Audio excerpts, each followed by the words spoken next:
Esselamu Aleyküm ve Rahmetullahi ve Berekatuh. Ayavlu ve hürmetli din kardeşler.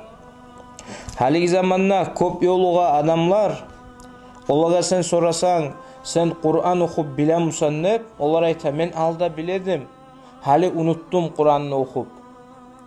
Ya da bir ayatını gönlünden biledim, hali enni unuttum dep aytagallar var.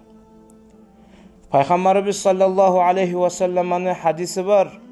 O hadiste Peygamberimiz aleyhissalatu vesselam ayta: "Men qara'al Kur'ana summa nasiyahu laqiyallaha Teala yevmel kıyameti eczemede." Kim Kur'an'ı okuma öğrenip son onu unutsa, ol adam Allahu Teala'nı aldına gelgenine kıyamet gün cüzam negen, o adamны gönün yaman halga salagan, erşetegen, bir yaman zatlar çıkagan, yugagan, Orusça aytgallay, onu atı, o avruunu atı prakaza. Şöyle prakaza degen avru bulan, avruygan kuyda çıkacak Allah'ın aldına. Ay eskik kuyda, hali buzuk kuyda çıkacak. Ozu Kur'an'ı okuma öğrenip, Kur'an'ı unutkan sayaliga. Kur'an'a edepsiz bolgan sayaliga. O sayali kardeşlerim, Kur'an'ı okuma öğrengen son Kur'an'ı unutma yaramay. Adam ozugar adat etip tutma gerek. Ozugar bir virt gimik tutma gerek. Kur'an'ı okumak ne?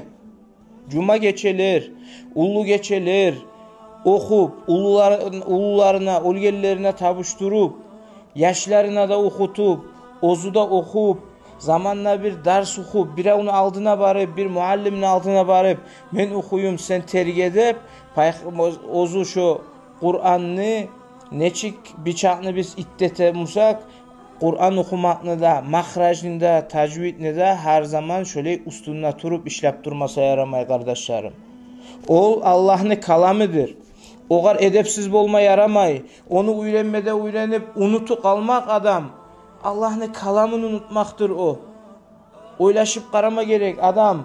Kur'an'ı öğrengen, Kur'an'dan sihirli kitap yok. Allah'ın kalamı, Allahu Teala onu bulan dinni ibargan. Peygamberimiz sallallahu aleyhi ve sellem'den taba. Alıp onu da okumada öğrenip, ahırda unutup alsak, Allahu Teala'nın aldığına barganına uyelmak olmaz mı bizge kardeşlerim? Allahu Teala'nın aldığında kıyım olmaz mı bizim palajen ya biz? O sayılı hareket eteyik. Bilmeyenlerde öğrenip, bilagallarda dağda bek itkan etip, dağda bek öğrenip, iddetip, Kur'an'ı başımızın üstündeyi tac eteyik kardeşlerim. Kur'an'ı unutmayık. Allahu Teala mağa da birinçileyik. Bari bizge da şu hadis bulan amal etip, şu hadiska tınlap, Kur'an'ı edeplerine saklap, Kur'an'ı bek bilmege bizge bar bizge de nasip etsin. Vesselamu Aleyküm ve Rahmetullahi ve Berekatuhu.